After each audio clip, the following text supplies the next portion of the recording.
A signalised pedestrian crossing in Mutrah, Oman, lacking a push button, operates on a fixed time sequence alternating between vehicle and pedestrian traffic.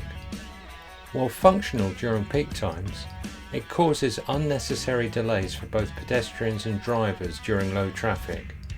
The absence of a push button raises questions about the design's rationale. This rigid system leads to pedestrian frustration, increasing the risk of unsafe crossings.